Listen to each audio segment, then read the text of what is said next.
What's up, everybody, and welcome on back to the episode of the My Side of Things podcast. This is now episode 20. I'm your host, as always, Ash. We got a whole lot of things on the docket to get to today, and yes, we did finally make it to episode 20. We are 80 away from 100. Who would have thought I would have got 20 episodes out in the span of like a month and a half, 2 months? Shout out to me, and shout out to all y'all that have been checking out the episodes, man.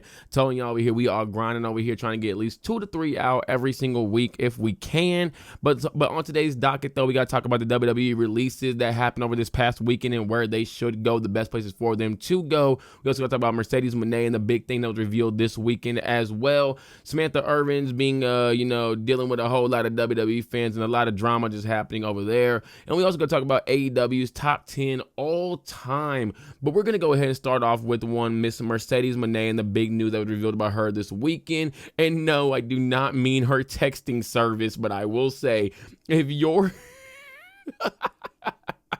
if you are paying $100 to text Miss Mercedes Moné, look, I'm not trying to stop nobody from getting their bag, so shout out to Mercedes for getting her bag. If y'all are sending $100 to text one of her assistants, oh, baby, I feel bad for y'all. Oh, man. But no. We got to talk about the big thing that was revealed, which was Mercedes Moné and this whole creative control conspiracy that's been going around for so dang long now. So as reported by Fightful over the weekend, I'm going to read the report to y'all. It says, I'm reading this off another site, but it's basically just clipped in from Fightful. However, a new report from Fightful Select strongly refutes these claims. The report acknowledges the reoccurring narrative that whenever Mercedes Moné gets a win, there are unfound claims of her exercising creative control to make sure she wins those matches, Fightful states. That isn't the case. According to their report, sources within AEW and New Japan denied that type of thing ever happened and said that they've never heard of her having creative control. Explaining why Mercedes Moné hasn't suffered any losses yet in AEW, a source familiar with both companies told Fightful it's simply down to booking strategy, not contractual demands. She hasn't turned down losing because losing hasn't ever been broached. Both companies had plans to push her heavily, the source stated. Sources suggest any perception of Mercedes Moné having creative control might be largely in character. So all this basically tells me is that Mercedes Moné had a lot of creative control over her character. Let me tell you right now, a lot of people that have left WWE and gone to other promotions that may be smaller than WWE have also had same said creative control, whether it be Kurt Angle going to TNA, whether it be Christian going to TNA. You also have, he didn't go from WWE to anywhere else, but Kenny Omega had creative control as well. So many wrestlers have had creative control. Heck, even wrestlers within WWE as well. Some of the biggest wrestlers in the world, some of the biggest superstars in the world. And whether y'all want to admit it or not, Mercedes Moné is one of the biggest superstars in wrestling right now. Honestly, she's probably the biggest superstar within AEW. She's probably the biggest superstar that New Japan has really ever had in its wrestling company, especially coming over from another company. I'm not saying that Kenny Omega is not a superstar by any means, but if we're talking about more known, Mercedes Moné is more known. The only reason she probably wouldn't be is because her name is Mercedes Moné and not Sasha Banks. If we said Sasha Banks is in New Japan, people would be like, whoa, Sasha Banks? You mean former WWE Women's Champion Sasha Banks? Former Mania main event Sasha Banks is in New Japan right now. She's in AEW right now. So it makes perfect sense for Mercedes Moné to have some creative control over her character. Also, did y'all actually think that AEW and New Japan were going to sign Mercedes Moné and said, hey, let's book her to have losses? Mind you, Kenny Omega, he has very, very little losses within AEW and even less. No, he has a couple more in New Japan, but not that much more. So, yeah, when AJ Styles first came into WWE, he really did not have any losses, I think, until he lost his championship match. I could be wrong about that. Shayna Baszler went to WWE's main roster and was like, 33-0 until she lost to Becky Lynch at WrestleMania. So why is it a problem for Mercedes Moné to be undefeated right now in AEW, to be undefeated right now in WWE? Mind you, again, in singles competition, because she has lost in multi-woman matches and in tag matches as well. So I don't see why it's really an issue for Mercedes Moné to be undefeated. The whole thing of like, oh, well, she's not putting women over and stuff like that.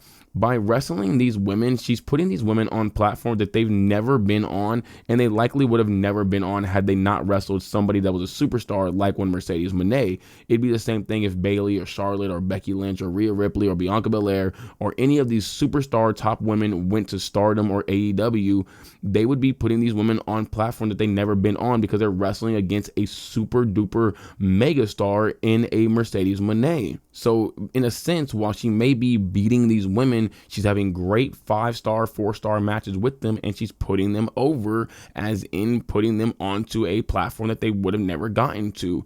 Now we know names like Hazuki and Azumi and Momo Watanabe and Willow Nightingale and Julia Hart. Like, these are becoming household names, a large part due because of Mercedes Moné. I don't want to discredit these women and say that they didn't do the work as well, because they definitely did, but they're becoming a lot more known because of Mercedes. Heck, even Stardom is starting to get a lot more attention, to a large part due to because of Mercedes Moné, and a lot of y'all don't want to admit that. I don't know the real reason why, because I guarantee you, if Roman Reigns was to go to New Japan right now and he was to, hold titles and all that stuff, he was there for like at least 2-3 years, y'all would be saying that Roman Reigns had brought New Japan back from the brink of death. So let's just be a little real here, okay? A lot of this has to do with a lot of y'all's dislike for Mercedes Moné. A lot of y'all are just WWE trolls who are hating on Mercedes Moné because she said things that y'all don't like about WWE. Even though she never said a word about Triple H, she said everything about Vince McMahon. Y'all still don't like her, which is basically saying that y'all would pick Vince McMahon over Mercedes Moné, and that is very crazy, because the worst thing that Mercedes Moné has probably ever done is, I mean, probably get into a fight with her husband because of the ring gear that he picked out for her, which isn't even that bad of a thing. Like, I mean, she just wanted to be comfortable in the ring gear she wanted to be comfortable in. You're doing a dangerous sport. I understand it completely.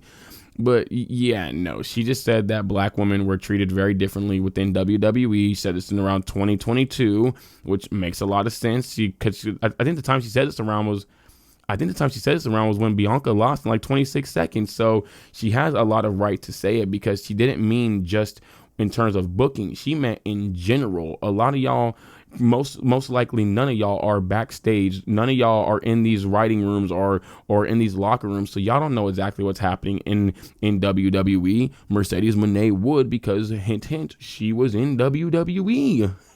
So yeah, no, the whole thing of like she has like control over her wins and all that stuff, it just doesn't make any sense at all. Like, she's literally only used any kind of, like, I guess, control in a sense when she had a inaugural New Japan Strong Women's match against Willow Nightingale, and Mercedes got hurt in the match. So she she switched the win that was supposed to be given to Mercedes and gave it to Willow instead. And New Japan actually was a bit upset with this, but I don't know how the conversation went, but I'm assuming that Mercedes probably said this was best for business. We don't need Mercedes holding the belt and then she's going to be out for a significant amount of time, so she's going to drop the belt. It makes no sense. Look at the Universal title once Finn Balor dropped the belt. It looked really dumb. Like, Seth Rollins should have gotten the W. WWE should have changed it last second and had Seth Rollins get the W that night, because Finn Balor getting it hurt Finn Balor's momentum. It hurt the Universal Championship, and that belt never really recovered, if we're gonna be honest. So yeah, no, this whole Mercedes Moné creative control thing, we could just put this to bed now, okay? Mercedes Moné does not have some kind of like vice-like grip over AEW and New Japan. I'm pretty sure if they wanted her to lose, which they've already had her lose before, it would not be an issue for her at all. Losing was never the issue. She just wanted to be treated with respect, and she wanted to be able to, have some control of her character, which I think every wrestler should have at least some say in what their character is and isn't doing. Now, should it always be taken into consideration? No, because sometimes wrestlers aren't storytellers, so they don't know exactly what they're doing. But when you look at Mercedes Moné and you look at the CEO character, it's absolutely amazing. It's her boss gimmick that she had in WWE as a heel, but 10 times better, because it feels more developed, it feels more cared for, and I'm rocking with Mercedes, man. I think that this is a great thing that she's doing right now, and it's just like, again, the losses, they did not matter to her. This woman lost multiple times to Charlotte Flair and Asuka. She literally, I think her first 4 Raw defenses, her first 4 Raw Women's Championships, she never retained them. So if she was really mad about losses, she would have left the TNA a long time ago. She would have never stayed within WWE. Once that contract was up, she would have been gone. It clearly was not the losses. She just wanted to be cared for and respected. And I'm going to be real. Vince McMahon telling Sasha Banks at the time and Naomi that, hey, I know I had this whole storyline for you guys to go dethrone the Women's Tag Team Champions at one WrestleMania, but I don't have anything planned for you guys going forward. So you guys got to just go out there and just do whatever, or kind of just stay in the back for a while. Yeah, no, that's so disrespectful. And I'm glad that Sasha Banks and Naomi put their feet down and said, nah, y'all can take these belts. Y'all can have them. We out of here. That makes 100% sense. Like, that's not, throwing a fit or being a child or being greedy. You think Roman Reigns would be okay if they told him, hey man, you got the Universal Championship now, or you're a double champion right now. You're on this really big reign, but we got nothing going forward with you. So yeah, whatever. Or if they told Cody Rhodes, hey Cody, we just had you dethrone Roman Reigns, but we're not gonna do anything with you because we really don't have anything planned for you. Like, no. So Mercedes Moné was 100% correct for leaving WWE for the reason that she did, and she does not have creative control. So y'all can just go ahead and put that to bed now. Just like we need to put to bed all the Samantha Irvin's hate, because, oh baby, a lot of y'all are immature. And when I say that a lot of y'all do not deserve the wrestlers that y'all are getting in WWE, y'all really don't, because the way y'all be treating these folk on social media is so insane. Like, y'all are going to get Mariah May, and y'all literally just discredited her for an entire year, saying that she's not good, that she's just a Temu Charlie, she's a Temu Tiffany Stratton, she'll never be as good as Tiffany Stratton, she's trash and all this stuff. And now she's probably going to still go there anyways. Y'all got Aleister Black back, even though y'all were calling him all kind of names. Y'all called Rusev all kind of names and got him back. And y'all may get Samantha Irvin's back one day, but the way that y'all are treating her right now on social media, where you're just in her comment sections, like, just spewing so much hate to her and saying that she can't sing, when even though y'all loved her voice when she was in WWE and y'all loved her singing when she was in WWE, so it's really weird. But y'all are just like mass reporting her page, mass reporting her YouTube. There's Discord servers out there now being found out to be targeting Samantha Irvin's. It's just so weird to me, man. Like, y'all gotta leave this woman alone. She's not hurting any one of y'all. She wanted to leave WWE because she wanted to chase her dreams. What's so wrong with that? She does not owe any one of y'all anything. Y'all weren't paying her bills, if we're gonna be real. Y'all weren't. WWE was paying her bills. So it's like, no, y'all gotta leave that woman alone, man. She's not hurting anybody at all. She wanted to leave WWE, and honestly, just like Mercedes, she had 100% right to do so, because she wanted to get a bigger role, but she wasn't going to be afforded that bigger role. She didn't want to just be an announcer. She wanted to do more. I would have loved to have seen her the general manager. I think when Sonya Deville and Adam Pearce were general managers, that was really dang good. I would have loved to have seen maybe I was going to call him Magnus.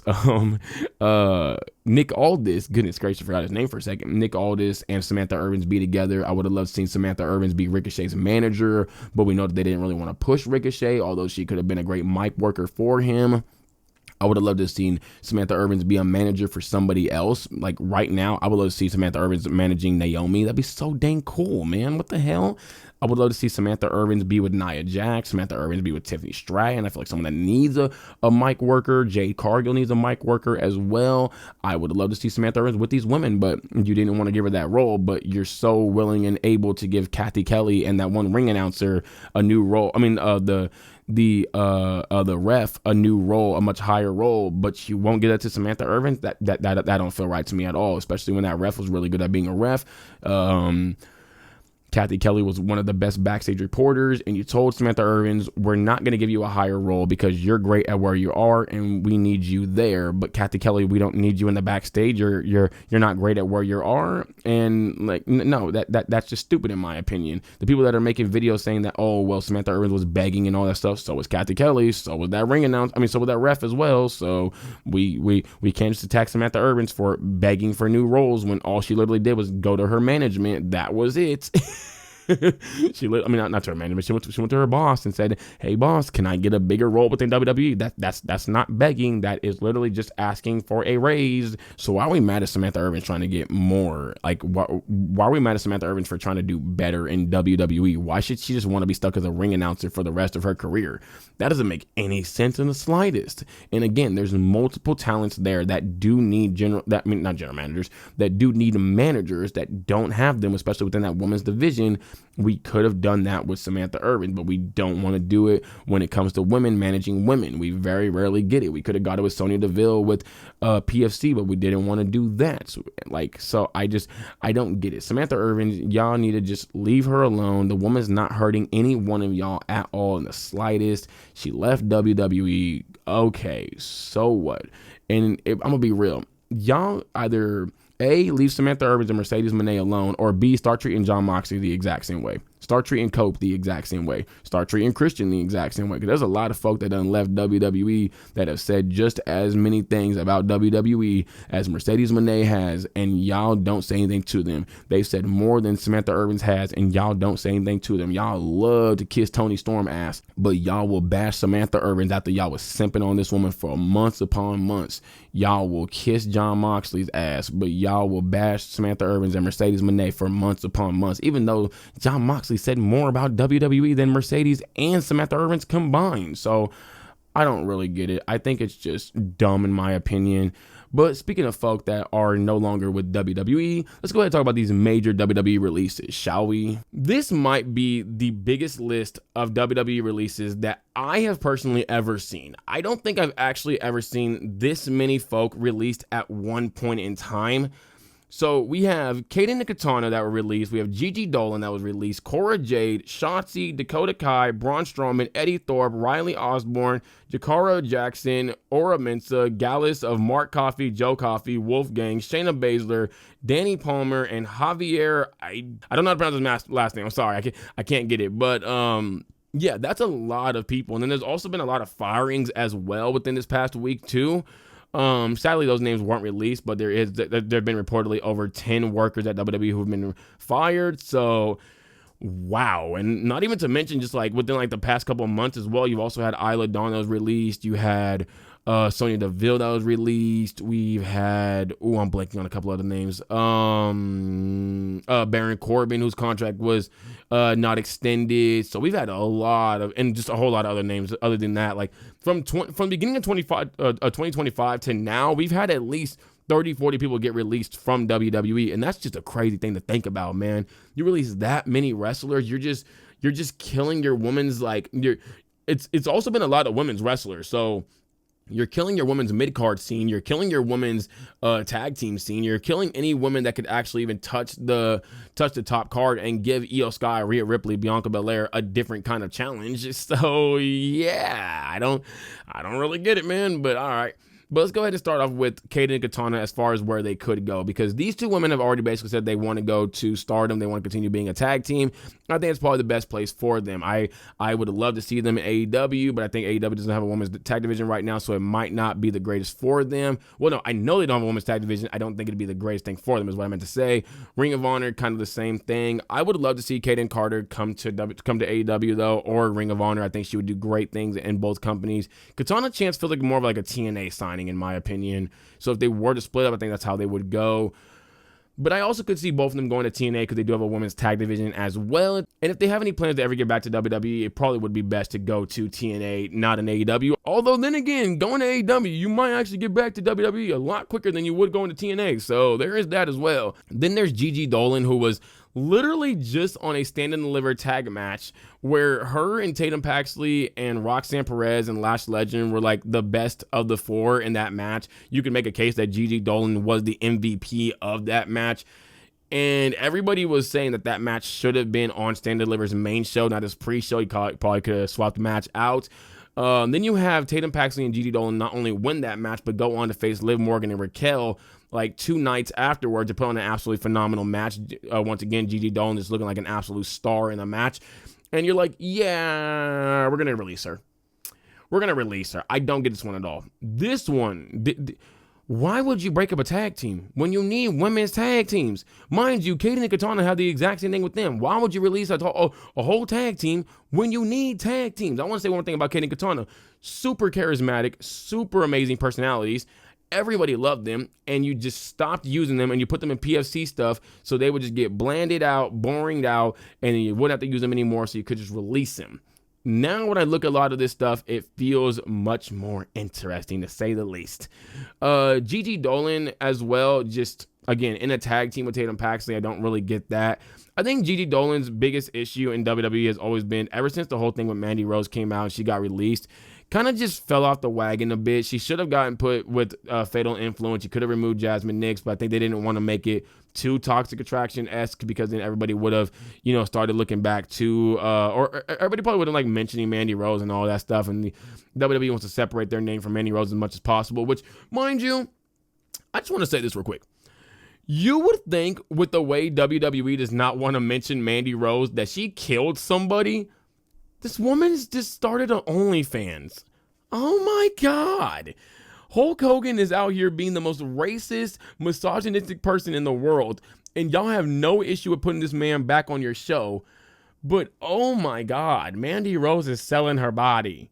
And we just being like, yeah, nah, sorry, we can't have that here, man. We can't show you off. We can't talk about you. We got to act like you ain't never been around here. All right, man. All right, man.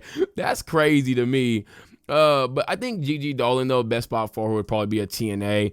Although, I mean, I wouldn't mind her going to an AEW. I think, let me make sure that picture was with Gigi Dolan. I think it was. I could be wrong. No, okay, it was not with Gigi Dolan. Never mind. But Mercedes Moné was vouching for a lot of, well, she photoshopped herself in with the likes of Shotzi, Dakota Kai, Toni Storm as well, and then Shayna Baszler. Just put the little money thing like she did last time with Bayley as well. Possibly advocating for these women to come to one AEW, and I wouldn't mind it, but for Gigi Dolan, I think TNA might be the best spot for her. She also could go work the indies to kind of maybe reinvent herself, rebuild herself and all that stuff, and to kind of see, does she want to continue doing this character? Does she want to find a new character? Maybe she needs to find something else that'll really work for her to really be able to stand out more. Maybe that is what the issue is. Maybe not. Maybe it's not really like a injury thing. It's just a you don't really stand out thing. Which, if that's the case, all right, I guess I kind of understand that, but I don't know, man. I think Gigi Dolan is super dang talented, and wherever she goes, she's going to be an impact to anybody's women's I'm going to go ahead and talk about Shotzi, because we do have Shotzi here. So, Shotzi, man, this is a weird one, man, because I feel like Shotzi just never got a, no pun intended, a shot within WWE, even though she did get a tank. But, I feel like she just never got, a proper shot in WWE, because she had a feud with Mercedes Moné back in, 2021. It was a pretty dang good feud, but it only lasted for a month, if even that, and then you kind of reignited it 4 or 5 months later. It was just really, really weird what they did with it, though, because Shotzi never even looked strong in the feud at all. I think everybody kind of just looked at it and was like, who the heck is Shotzi? You kind of just randomly had her come into, you didn't even have a big thing for her, so it was really weird. She just never got her shot within WWE. Hey, man, I would love to see Shotzi and Mercedes Moné get reignited within WWE if they are going to make Mercedes the women's champion. I think the only thing is, if you bring Shotzi in, do you want her losing this first feud? Do you want her just losing it that quickly? You could always do a thing of, having a 2-month-long feud with them if you really, really wanted to. Maybe you could even have Shotzi go over, but via DQ or something like that, or go over in a non-title match and then have Mercedes win the title match, but she wins it by cheating, and then you have Shotzi get back at her. I don't know. I think wherever Shotzi goes, though, just like Gigi Dolan, she's gonna be an impact. Oh, drop my mic again. Goodness gracious, I keep dropping my tiny mic, man. But wherever Shotzi goes, she's going to be an immediate impact as well. I think TNA would be great for her, too. I think she'd be able to really show off who she is in TNA. Honestly, wherever she goes, man. Indies, AEW, Ring of Honor, TNA, Stardom. She can go to any roster she wants to, and she's going to be an immediate impact on any one of those scenes. I think she's going to not only be an impact in the terms of a great wrestler, but also mentorship as well, because she does have a lot of experience, so I think she'd just be able to help out a lot of the younger women and a lot of the newer women coming into wrestling as well. Now, we have Cora Jade, who was also released, and this one I don't understand at all. I understand that she's injury-prone, but there's potential there with this woman. She's only 24 years old. When she came in, she looked already better than Roxanne Perez, and Roxanne Perez has turned into one of the best women's wrestlers within WWE. So it's if Cora Jade, if she can stay healthy, if somehow she miraculously stays healthy with whatever company she goes to, you just drop the ball immensely. If she goes to TNA, and she becomes a superstar, oh my gosh. It's going to be the exact same thing I say about Wes Lee. WWE will not release Wes Lee because if Wes Lee goes to any other company, he's going to be able to backpack that company. And if he goes to TNA, like a Cora Jade goes to TNA, I think Wes Lee would be able to get them to a point that they hadn't been to in a long time and not allow WWE to buy out TNA because TNA would get a lot more money from a Wes Lee. And I think Cora Jade could do the exact same thing. Like, I think if Cora Jade is able to stay healthy and she's able to get back to where she was back in 2022 when she looked extremely, talented, her hidden blade looked absolutely amazing. She looked just so dang smooth in the ring. If she can stay healthy and get back to that point, any company, whoever picks her up, just found a diamond. They found a diamond, and she's going to be able to take that company to places that they have not been to in a long time, or places that they would have never reached without a Cora Jade. So I would love to see her in AEW. That's what I'm basically saying right now, because I think that she would help. I think she would help that roster out immensely. I'd love to see her go to Ring of Honor and potentially get the Ring of Honor Television Championship or Ring of Honor Women's Championship from either Red Velvet or one Athena. I would love to see it. I think it'd be perfect. I think if you wanted to as well, you could easily have Billie Starkz eventually get the belt from Athena and then bring in Cora Jade to get the belt from Billie Starkz to be a great heel for Billie Starkz, to allow her to be able to develop as well, and having a great face like Billie Starkz, it would allow for Cora Jade to be able to develop. I would love to see Cora Jade go to AEW, man. I mean, she can go to Stardom, she can go to TNA. Again, it's a woman that can literally go anywhere, and if she stays healthy, oh man, like her potential is Steph Curry potential. Like, Curry coming out of college, everyone said this man is a bucket. His 3-point shot is insane. He just couldn't stay healthy. Then what happened when he finally did get healthy? Oh, he's one of the greatest, if not the greatest point guards of all dang time. And I think Cora Jade could be in a similar position where I think if she can stay healthy, which is always a real possibility that she could, she's going to become some division's best woman on that dang roster. She's immensely talented. I've said this about Cora Jade for a long time now. The things that are holding Cora Jade back, in my opinion, are the mic work and the character work and the charisma. I think she has the ring work, and I think even like those other three, they're holding her back in the sense of like she's just not able to work on them all the time because of the fact that she's always been hurt. If she's able to stay healthy though, man, oh my goodness, Cora Jade is going to be a diamond for a company. The next one we got to talk about, though, is one Braun Strowman. I'm going to be real with you, man. I mean, Braun Strowman can go anywhere. He can go to New Japan if he really wanted to. He can go to AEW, Ring of Honor. If you want to go to TNA, he could as well. I think he probably will go to TNA. He's a guy that I see getting signed by WWE again, man. I don't know why they keep doing this with Braun Strowman, but they keep releasing this dude like every few months and then bringing him back. I don't know what it is. They've been doing the same thing that they did with Bray Wyatt as well. I don't really get it. But I think Braun Strowman likely does go back to WWE, although if he wants to, he could easily just retire. I think he's just had so many injuries by now that let this man just retire. He does not need to be wrestling anymore. If he wants to, though, if he feels that he's good enough to keep wrestling, which, I mean, in his whole feud with Jacob Fatu, which, by the way, he put over Jacob Fatu and got released. Insane. But in his feud with Jacob Fatu, he did look great. That I would have loved to see Braun Strowman go to TNA. I think he'd be able to do what I think Wes Lee could do, which is make that roster a lot bigger, get a lot more bigger of a name over there, and really be able to help them if they are going to lose Joe Hendry, because Braun Strowman is a superstar, whether people want to admit it or not. This guy is very much so known in wrestling. He's known by a lot of fans. People are going to want to go flock over there because Braun Strowman he also has a great personality. So it's like, I think TNA would benefit so much from getting Braun Strowman if they really are going to lose Joe Hendry. That I know it's going to start looking very WWE-esque with TNA as well, and they are kind of now getting into the WWE formula. So it's like, oh man. But I think they should try to get him, man. I don't like the fact that they're getting rid of the whole blading thing. I understand like the safety and all that stuff, but like if the wrestlers want to do it, look it, man. You ain't got to copy WWE so much is because you are becoming NXT. Like, come on, my goodness, man. They even got like 2 of the 3 letters. That's crazy. The next thing up that we have is Eddie Thorpe. I think Eddie Thorpe is going back to New Japan. He started making a name in New Japan. I think he does have a lot of growth that he needs to get. I think he needs to grow a lot as a wrestler. Look at, man. I may not like the situation with Eddie Thorpe and Trick Williams. I'm gonna say this though. I have zero hate for Eddie Thorpe as a person.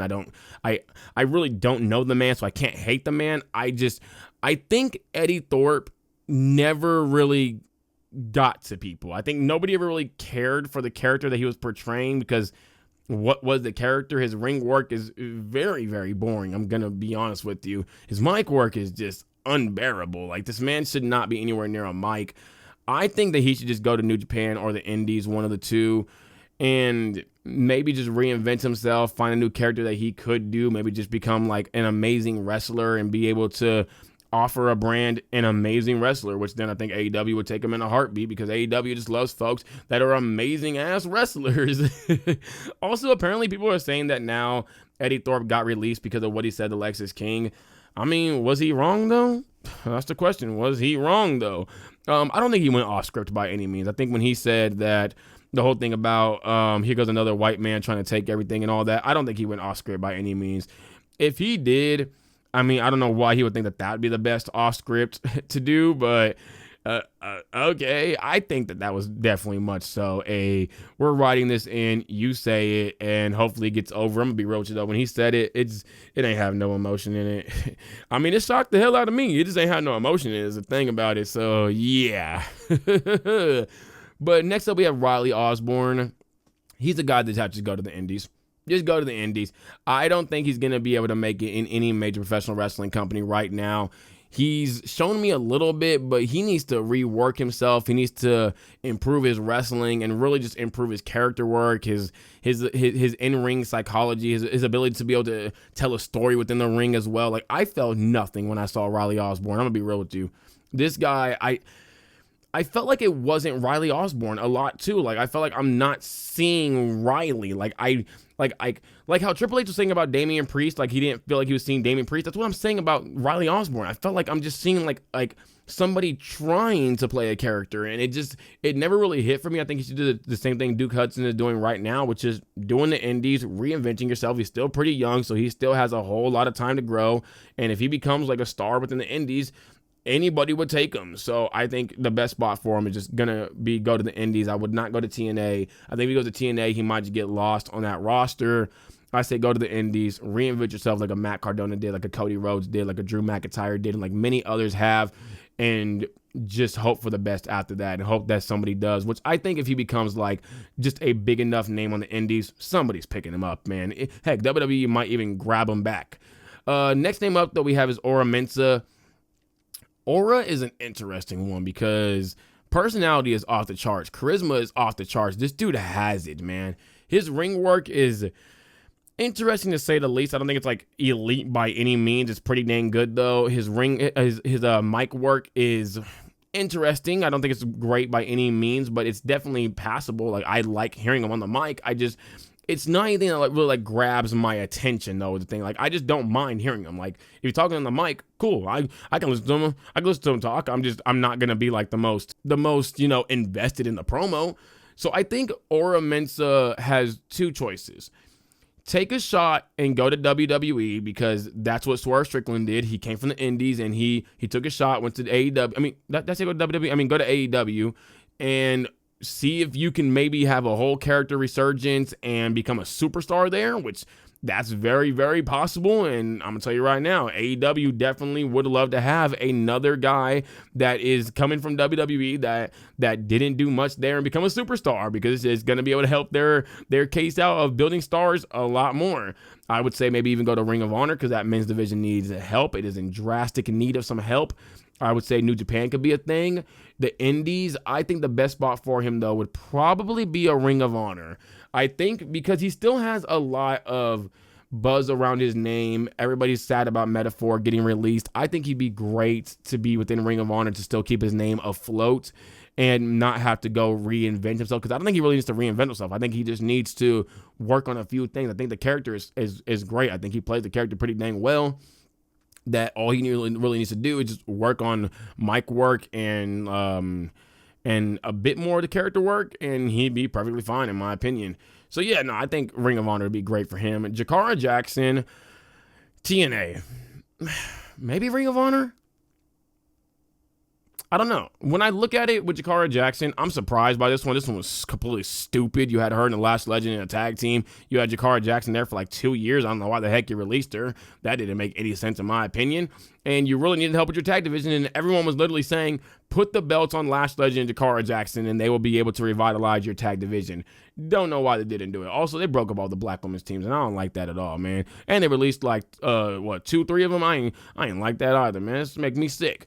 But Jakara Jackson, I think, is someone that probably should stay within America and go to TNA or Ring of Honor, maybe in AEW. I'm not too mad about it, but I think Ring of Honor or TNA is the best spot for her to start at, because I feel like she does need to still improve. She also needs to kind of, I don't know how to ever really say this, because like, how do you actually work on this? But find a way to not be so injury prone, I guess. I don't know. Go ask Steph Curry what the hell he did with his damn ankles, because that man injured his ankles so many times and out of nowhere found the freaking medics on standby power-up card that Ava has at 2K25 and just started spamming that thing every week, man. My goodness. So see if you can go find that as well. But yeah, if Jakara Jackson can stay healthy, which I think this past year she's shown she can stay healthy, I think TNA, Ring of Honor, they're both going to benefit so much from having her. And if she wants to get back to WWE, I mean, Ring of Honor might be the place to go then. I mean, you go to Ring of Honor, you go to the AEW eventually. She's still pretty young, so it's like WWE would probably take her back. Or just go to Ring of Honor and make a name there for yourself, or TNA.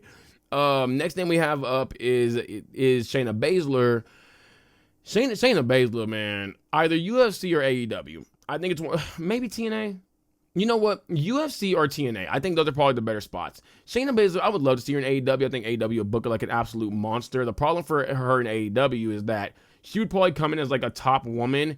And I just think AEW's top woman scene is kind of filled right now, at least for the time being, because Toni Storm has the belt right now. Jamie Hayter's likely going to get the belt soon.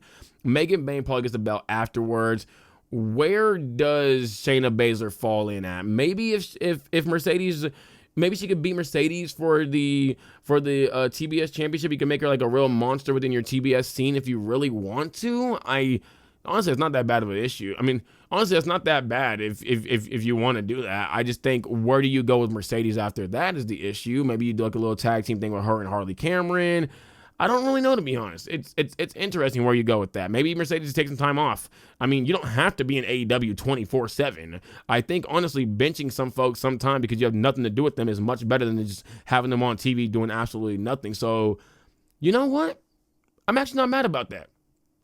I'm not mad about that. You have Shayna Baszler come in and take the belt from Mercedes Moné, and then you have her just look like an absolute monster within your TBS scene. She comes in, takes the belt, and everyone thinks that like she's like a face and all that stuff, and someone come out to like maybe like congratulate her, like, or not comes out but like backstage congratulate her, something like that, and then she just absolutely wrecks them, and she's like, I didn't come here to make friends, I came here to win gold.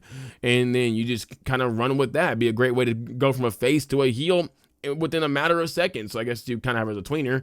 But yeah, I think that actually might be really great for her. So yeah, I'm gonna go with AEW. You could also do TNA as well. Masha Slamovich, go get that TNA Knockouts champion from her right there. And to be fair, Shayna Baszler didn't knock people out, so it kind of makes sense. So yeah, I think that'd be probably like the best spot for her though. AEW.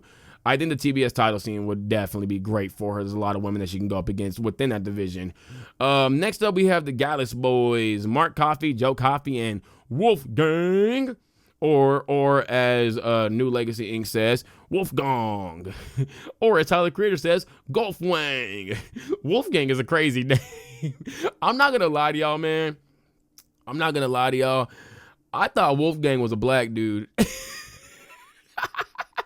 I never seen Wolfgang before. Okay, my bad. Let me rephrase that. Before I had seen Wolfgang, I was like, oh, this is definitely a black dude that grew up being a Tyler the Creator fan. Probably just like Tyler the Creator doing a bunch of weird wonky stuff. And I was like, oh, it's not Tyler the Creator. This is Undertaker with a full head of hair.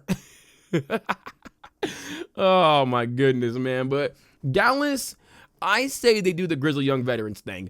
Go to AEW and then go to the Indies. I would sign a deal with AEW, but I would not do AEW until I built my name up more in the Indies, reminded everybody of who I was, then go back to AEW. Because right now the Trios division is pretty stacked, but I think that they could be a great Trios team because they are a phenomenal tag team. I mean, phenomenal trios team. There we go. Phenomenal trios team. They are absolutely amazing. Mark Coffey and Joe Coffey are very smooth in the ring. I like Wolfgang a lot too.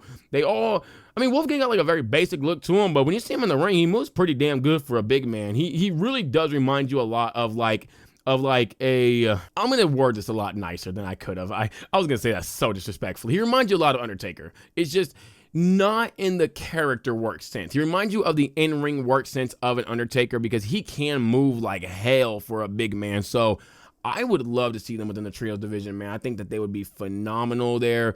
But build your name up in the indies first, or what? Not really build your name up, but rebuild your name up and remind everybody of who the heck you are, like the Grizzly Young Veterans have. Also, they need to come back to AEW already, man. I need them back in AEW like right now. But the last one we have, which hurts Ash so much, hurts Ash so dearly that Ash has to sit back for this one. Oh, man. Dakota Kai. What the hell are we doing? What are we doing? What? We released Dakota Kai of all people. Now look it, man. No, Ash got to sit up. Because Ash has said, well, I swear, I'm sounding more and more like The Rock every single day. The Rock says, can you smell what the Ash is cooking? Oh my gosh, I'll be like a little Timu Rock if I ever go become a wrestler. Like Ricky Saints. But nah, Dakota Kai, my gosh, man, I hate this so much. Let me just tell y'all how I felt when I seen that she got released. This left the sickest taste in my mouth. I didn't even want to watch SmackDown. I really didn't watch much of it. I didn't even watch Collision. Like, for the past 2 days, it's really why I couldn't even record. This one just left the sickest taste in my mouth for the past 2 days. How the hell is it that Ash says wrestlers nowadays need to build a brand more than just WWE so that they can, be big stars within WWE, which she's done on TikTok, on Twitch, and with her podcast with Zelina Vega. And we say, you know what, sweetie, you gotta go. What? We told these folk you gotta build a name up. She builds a name up and we release her? That doesn't make any sense. It doesn't. Why did you? Oh my God. It's so infuriating because she's such an amazing wrestler. She's such an amazing mic worker. Her character work is really dang good as well. She was having the run of her life, going through the IC title tournament and all that stuff. She should have been the inaugural champion. I like Lyra Valkyria. I know I called her bland, but she's really great in other areas. But I think that Lyra Valkyria is great, but she did not need to be the inaugural women's champ or the inaugural women's IC champion. It should have been Dakota Kai.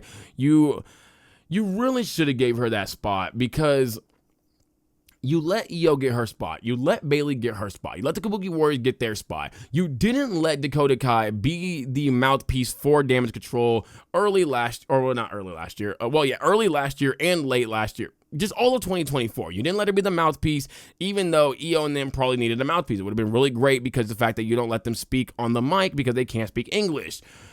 But then you don't do that with Dakota Kai. So then you say, okay, well, we're going to put you in this women's IC tournament, but then you're never going to win you're not going to win the belt. And then we're going to put you in a bunch of matches against Lyra Valkyria, and you're going to lose every single one of these dang matches. What the hell, dude? That's so stupid. You allowed Sami Zayn and Solo Sikoa and Jey Uso to all have success after the Bloodline. Sami Zayn got a whole world title shot. He's probably going to win the dang Royal Rumble next year. You couldn't do this with Dakota Kai. I wrote up a whole dang story of Dakota Kai betraying Io Sky and then going after her. For anybody that says, the story doesn't make sense because how Dakota going to look like a threat, it's called storytelling. They're super duper best friends. We've seen this. Dakota Kai was literally injured and came out there to congratulate Io Sky after she won the women's championship. She was a tag team champion with her as well. They are besties. So it would have made sense had Dakota Kai betrayed Io Sky because then Io Sky wouldn't be able to be as strong because she's going up against her best friend. Same thing with Cody Rhodes. He was able to take out AJ Styles with steel steps. He was able to throw Kevin Owens through a dang ladder with an Alabama slam, but he could not get the championship shot to John Cena because of the fact that was his mentor, someone he had looked up to for so long, someone that he had loved a lot. Same thing with Io Sky. She would have had a hard time pulling that trigger on when Dakota Dakota Kai. Same thing with Kevin Owens and Cody Rhodes. He could not pull the trigger on Cody Rhodes because that was his best friend, or at least he claimed to be his best friend. He could not pull the trigger. So it would have been a great story. And then you could have put Dakota Kai within the mid-card scene because Zelina Vega needs challengers. Who the hell is going to challenge Zelina Vega now? Piper Nivens? Look, I like Piper. I'm not trying to talk bad about Piper. I'm saying it's Piper. Okay, cool. Piper. Then what? Chelsea. Then what? Alba. Then what? Meechin. Oh, so we're giving the exact same opponents that we gave to Chelsea, besides Alba and Piper, we're giving it to Zelina. Okay, so we're just gonna keep rehashing the exact same things, just with different champions. Okay, yeah, that makes total sense. That's a My GM thing, man. And look, if y'all love the way WWE is booking they dang roster, go check out my WWE 2K25 My GM mode playthrough over on my gaming channel, Ash Plays Let's Player Ash, because you would love that as well. Like, this is so stupid in my opinion. Dakota Kai should not have been released. This is a horrible, horrible decision. This was the worst decision you could have made. But I'm also going to talk to you fans real quick, man, because y'all got to stop being fake fans. Y'all really have got to stop being fake fans. Y'all are not loud enough in person about Dakota Kai to be this loud on social media. Now, see, I don't go to WWE shows because I just don't have the money to afford the tickets. But for those of y'all that have the money to afford the tickets who are going to these shows, I guarantee some of y'all are real loud about Dakota Kai on social media. Okay, be loud in person as well. I've said this before. Stop being afraid to fucking cheer on your favorite wrestlers. Who cares if the person next to you starts looking at you like a weirdo? You're not a fan of them. You're a fan of Dakota Kai or Lyra Valkyria or Zelina Vega or Karrion Kross, whoever the heck, or whoever the heck you claim to be a fan of. Cheer on your favorite wrestlers or boo them if they need to be booed. Do something, though, so that the company looks at them as an asset rather than a hindrance, rather than, a leech. Just cheer them on, boo them, react to them, do something for these dang wrestlers if you actually care about them, and stop being fans of just, or just say that you're just a fan of WWE and you're not a fan of these wrestlers, and keep it a stack, because y'all are so quick to get to AEW's comment section and start bashing every single AEW wrestler. Y'all are so quick to be in Samantha Irvin's comment section, Mercedes Moné comment section, Swerve Strickland comment section, all these other wrestlers' comment sections. You could be all up and down AEW's page, just trolling the hell out of them all day long, but y'all can't go support your favorite wrestlers. When WWE Women's Champion last year, Nia Jax won the dang championship, I feel like I was the only person that ever said, where is some Nia Jax merch at? Because I would love to have a Nia Jax shirt. I would love to have a Nia Jax Funko Pop, something. Where the merch at? There ain't no merch. Y'all could be using y'all times instead of trolling. Go to WWE's page and go ask them where the merch at for these wrestlers. I would love to have some Dakota Kai merch. I would love to have had some Zelina Vega merch or some Karrion Kross merch. I would get it in a couple months because it's super expensive, but I would save up for it and then get it, or I would get it if I had the money for it. So yeah, no, y'all just gotta, y'all gotta be real, man. Y'all don't care about these wrestlers. You just care about WWE. Y'all probably all watch Friday Night SmackDown. You're gonna go watch Monday Night Raw, and you're gonna just be like, whatever, man. Things happen. Folks get fired, yada, yada. I don't really care about them. And we know why y'all don't care about them, because y'all don't care about rich people. Y'all really don't. Even the folk that got it out the mud, y'all don't care for either. Y'all call Becky Lynch a Nepo baby. Sweetie, how the hell is Becky Lynch a Nepo baby? She got it out the mud. Y'all call Seth Rollins a Nepo baby. How the hell Seth Rollins a Nepo baby? He got it out the mud. Like, what are we talking about here, man? Y'all just don't care for anybody that's famous. You're like, you know what? They're famous. I don't really care. They'll be fine. Sweetie, they ain't gonna be fine. Not all these wrestlers get paid millions of dollars. Okay, so yeah, they're not gonna be necessarily fine. Hopefully they will be. I hope every single one of the wrestlers on this dang list will be fine in their future endeavors. I hope all of them are gonna be able to, continue to support their families, and support themselves and all that stuff. I hope they will be. I hope any person that, that gets fired will be able to support their families going forward. And I'm not just going to be like, oh, I can only care for someone that's poor. I can't care for someone that's rich that loses their job, that loses their dream job. Like, no, I mean, look at, man, I be caring for folk, all right? I be actually supporting my favorite wrestlers, unlike a lot of y'all that just only support WWE, which, again, if you only want to support WWE and you don't care about the wrestlers, fine. Just don't come on the internet and start crying when all these folk get released. I don't want to hear it. And, oh, man, hey, I'm not wishing this, but God forbid Seth Rollins get fired. Oh, man. Wait, actually, the same thing happened with Jon Moxley. Y'all didn't even care about him. So, yeah, never mind. But speaking of Jon Moxley, though, let's go ahead and talk about AEW's top 10 all full time. All right. So this list is based off a few things. It's based off of accolades only within AEW. I'm sorry, I cannot claim New Japan, Ring of Honor, anything like that. Just AEW. Your impact on AEW. I'm not your consistency, but it's gonna be it's gonna be very shaky because consistency for like a 6-year company is very hard to say. I'm gonna throw ring work and all that stuff in there as well, like character work, mic work, all that stuff. Like if you've done, great things, but I'm gonna value those just a tad bit lower than your accolades and your impact. I feel like for me personally, because this is only a 6-year company, impact is number 1 in my opinion. Accolades is number 2, and then the character, mic, ring, charisma, all that stuff is number 3 in my opinion. Consistency would be number 3. Those would be number 4.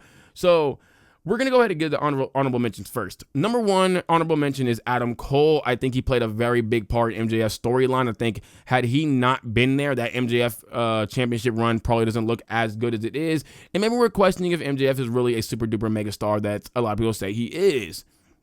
Number 2 honorable mention would be the Lucha Bros. Didn't really get to show off their full talents within AEW, but they were a very impactful team for the tag team division. They were at one point in time the face of tag wrestling. It's just those later couple of years, they didn't really get to do much because they eventually just wanted to leave. But they did also great work with the trios division as well, with the Death Triangle with Pac. It's just, I wish they would have stayed a tag team, man. They would have been so great within AEW. You have to say this guy's name, man. And honestly, you probably could get him in, let me say him next, actually. Number 3 honorable mention is Bryan Danielson. I feel like Bryan Danielson's impact is such a odd one to talk about because obviously super big name that came from WWE to AEW, but by this point in time we've already had multiple big names come from WWE to AEW, so it's not like if Bryan Danielson put them on a much larger map. I think it was just more of like a crazy thing to see Bryan Danielson go to the rival company even though he was so loved by the WWE fans. So that was definitely a very interesting thing to see, but I don't think it was top 10 all-time worthy. And lastly, it's CM Punk. You have to give this man the respect that he is earned.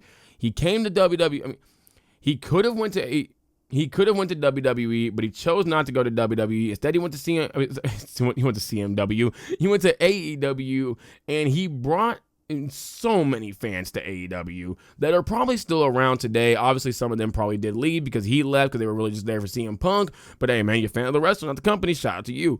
But a lot of them definitely did stay within AEW. I think he had a large impact on MJF as well, on Hangman Adam Page, on Jon Moxley. So I feel like CM Punk's can't be questioned. It's just, I don't think it's more impactful than number 10s is the only thing. And at number 10, I do have Chris Jericho. Chris Jericho's impact starts and stops with him just coming to AEW. I think that was such an insane thing. It's like, whoa, this guy is a WWE legend. This guy seemed like a WWE lifer. And he, of all people, went to AEW. Now, mind you, he has a bit of an egotist, so maybe, his egos would allow him to leave.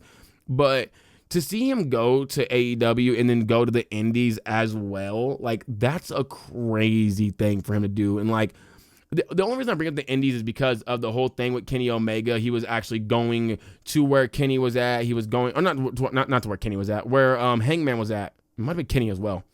I think it was actually both of them working the Indies. He went to where both of them were at. So this is so surprising to see from Chris Jericho. And I'm going to be real with you. If Chris Jericho doesn't come to AEW, I don't think Jon Moxley does. And Jon Moxley's in his top 10. So Chris Jericho is responsible for arguably one of the most impactful people ever in AEW's history coming to AEW. So, yeah, he has to be just top 10 for that. I think also what he's done for Ring of Honor, you can say that it does. You can say that, he didn't appear on Ring of Honor, stuff like that. He did appear there from time to time, but he put Ring of Honor on a much higher platform than it's been in a long time. I also think that, the ending to his run was a stupid ending, and had it went to someone better than Bandito, I think folks would care for it a lot more. So, yeah, also the Learning Tree never really had a great breakup. So there's that too. But at number 9, I have Swerve Strickland. I think Swerve Strickland helped 2024 in a way that cannot be overlooked. Had Swerve Strickland not been the champion and Samoa Joe kept being champion, I think AEW is definitely on the way out. I think AEW does not get the HBO Max deal. I think Swerve Strickland kept the company afloat as much as he possibly could. He backpacked the hell out of AEW, the hell out of it. And I think you have to really say that alone could get to number 9, but it's not even just that. When this guy came to AEW, things started shifting. We started seeing a lot more black talent be used within AEW. A lot of people were saying that, there's not a lot of black talent in AEW. It's looking very Mount Secaucus over here, man. What's going on, bro? What's going on, Mr. Tony?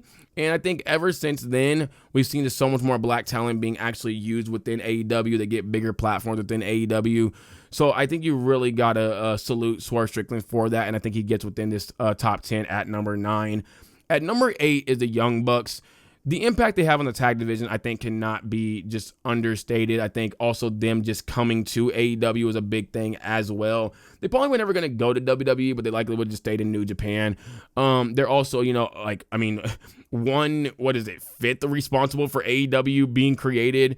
I just think their impact is not more than these other people, but the Young Bucks have done some amazing things within AEW. They're part of a really big storyline with Hangman Adam Page and Kenny Omega.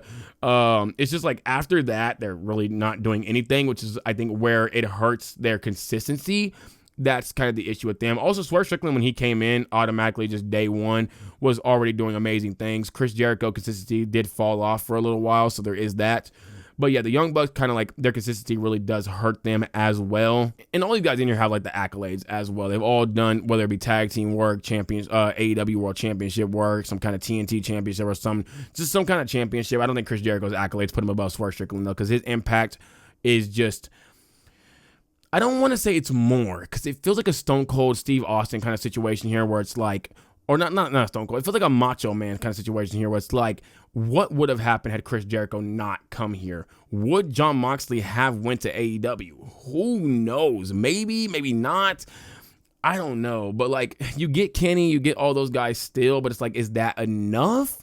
Maybe, maybe not. I don't really know, to be honest. I do know Cody Rhodes is also instrumental in getting Jon Moxley there as well, so it's not all Chris Jericho. Now, at number 7, y'all not gonna like this name, man.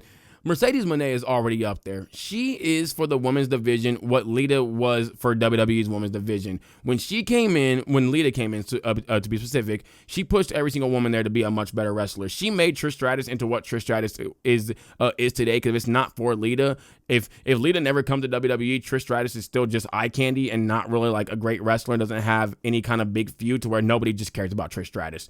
And it might even, hurt the potential of like a Beth Phoenix and the AJ Lee and all them. So, yeah, Mercedes Moné, I think we're going to feel her impact going forward. I think there's going to be some point in time with AEW where we look back at Mercedes and Toni Storm and we're like, these two were two of the first. And then there was that big woman that came around 4, 5, 6, 7, 8 years later that really just kicked the door down for the women's division within AEW. But Mercedes Moné made every single woman in that roster step their game up. And she is obviously just a super big inspiration for women all around the world when it comes to women's wrestling. This woman even made Toni Storm a much better wrestler. I'm going to be real with you, man, because I've said it before and I'll say it again. Toni's ring work has never been the thing with her until Mercedes got there. It's the same thing as Lita. It's crazy how these two are so like just one-to-one with Lita and Trish Stratus. And I'm not trying to say like Toni Storm was only eye candy, because no, she was definitely not just eye candy. She was an amazing mic worker, amazing character worker. She was just an amazing personality, charisma off the charts.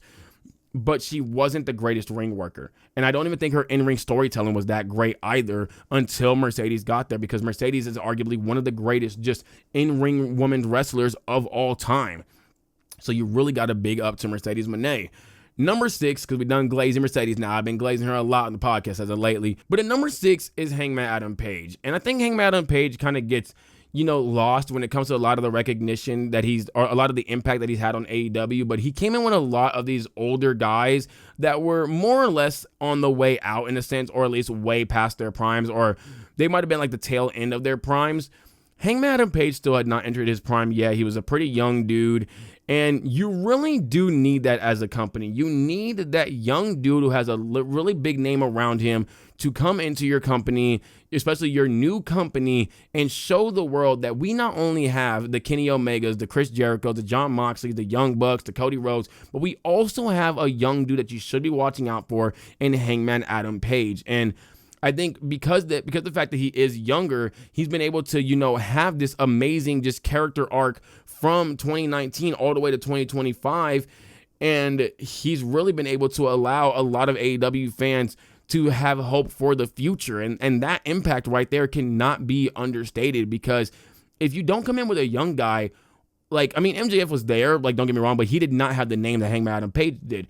If you don't come in with a young guy, folks look at AEW a lot differently, and maybe AEW doesn't even go past 3-4 years. Maybe it doesn't get to a 5th year if you don't have this young dude that could eventually take the reins from a Kenny Omega, which at number 5 is Kenny Omega. See, when it comes to Kenny Omega, things are so weird, because I don't want to say his impact is overhyped in a sense, but it kind of is, because it's yes, Kenny Omega, superstar of the indies, all that stuff, New Japan guy, probably one of the biggest stars in New Japan's history.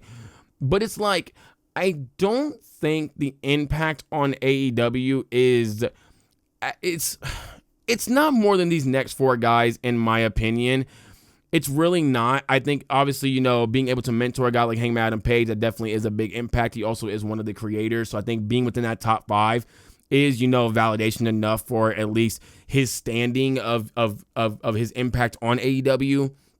I just don't think it's next. I just don't think it's over these next few guys, which I'm going to say number 4 is Cody Rhodes. I think you have to give Cody Rhodes more credit than these other guys, because Cody could have easily went back to WWE. By the time his New Japan run was done, Cody was already super over. He could have easily went back to WWE, and I told the whole story on AEW, on TikTok, about how Cody Rhodes could have went back in 2019 and been a world champion really dang quick, because he was already a super duper mega star within the indies, within Ring of Honor and TNA and New Japan. But he said, you know what? Let me go start a company. And it was really him first. It was him saying, let me get Kenny, let me get the Young Bucks, let me get all my friends over here, let me go bring a Ricky Starks and an MJF and an Ethan Page, which, mind you, he validated, he's one of the guys that got MJF there as well. So it's he got all, and hell, he's even one of the guys that kind of pushed for Jon Moxley to come to AEW. So it's you really... If you don't like Cody Rhodes for whatever reason, fine. He left. Oh my God, cry me a fucking river. He left. He's the reason why AEW is a thing. He's the reason why. If Cody Rhodes does not go from New Japan to AEW, AEW does not last. Or AEW is just not as big as it is. I think that's just very, very fair to say. I don't think Kenny and them probably even go to AEW. I don't think that. I think there's Kenny might have. He might have just went by there to do some kind of shows and stuff like that. But I don't think he would have stayed there. I don't think he would have by any means. Young Bucks, probably not. Cody was in the Bullet Club with them at this time. So why would they, why would they go if Cody's staying in New Japan or if Cody goes to WWE? Heck, maybe even the Young Bucks do go to WWE. I don't think they do, but it's very possible they could. So Cody Rhodes' impact is definitely not to be understated. Now, number 3, I just spoke about this man. It's MJF. MJF is arguably, before CM Punk gets there, MJF is probably the biggest dang wrestler in AEW. He is on a level that literally had people saying, is he to Roman Reigns? Tribal Chief Roman Reigns. Now, I personally don't believe he was as popular because obviously WWE, but MJF really, really had an amazing run as a champion. And what MJF kind of did for AEW in a sense was that once Cody left, everybody had a sour taste in their mouth with AEW. They're like, damn, is it going to fall? Is it going to fall? Is it going to die off? And MJF was like, yeah, no, let me go ahead and get this championship real quick and just backpack this company. That's exactly what MJF did. He put the whole company on his back when there was nothing. The women's division was whatever. The men's division was kind of just kicking around, wasn't really doing much. And he put the whole company on his back and said, let me just go ahead and do this. And obviously, that super big promo against the pipe bomb against Tony Khan, that also just kind of put AEW on an even bigger map, because folks were like, whoa, this guy just cut a CM Punk level promo.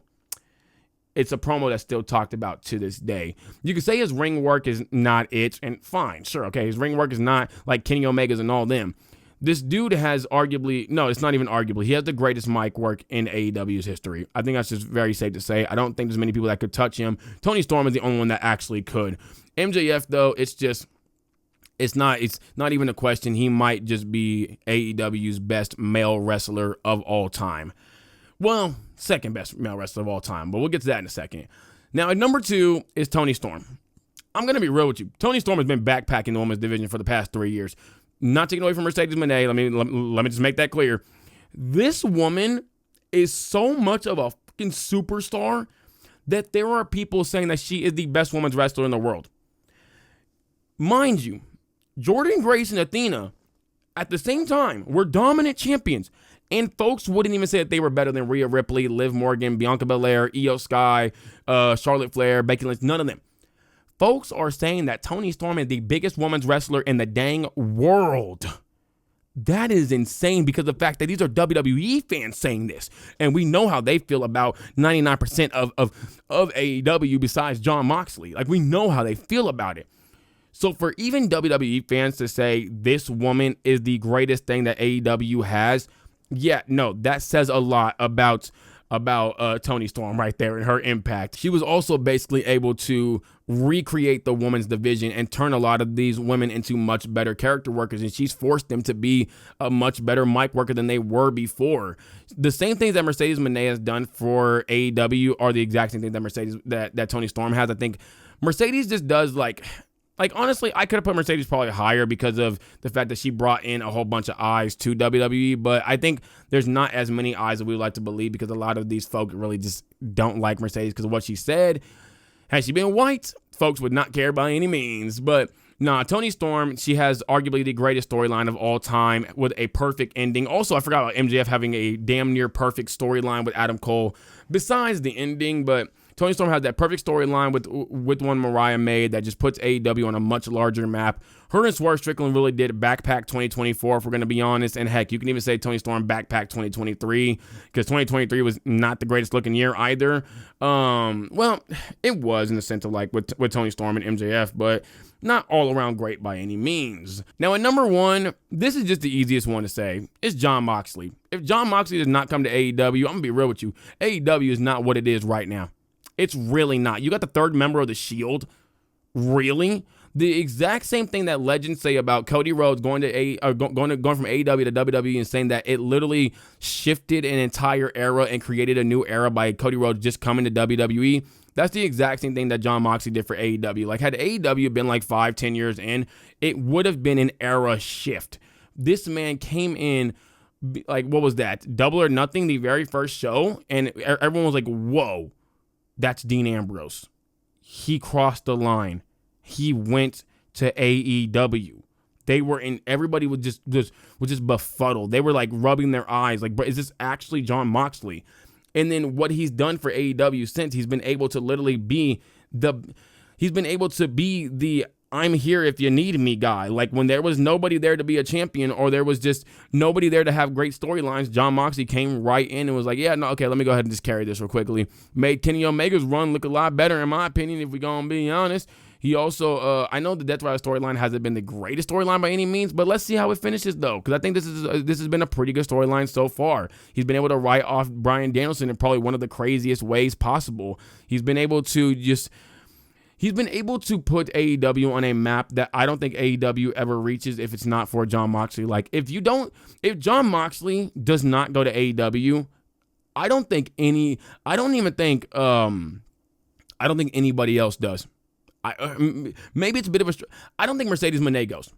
I think she does not cross the line and say, you know what, I'm going to AEW. I think that she probably just retires or works a Stardom or goes to TNA maybe. I don't think she goes to AEW because I think she might have looked at Jon Moxley and seen the kind of love that he got in AEW and seen that he was allowed to really become, what he wanted to become. And I think Mercedes seen now said, let me go there so I can become what I want to become as well. This guy, Jon Moxley, is arguably going to go down as the greatest AEW wrestler of all time, and I don't think there's anybody that's ever going to be able to surpass him.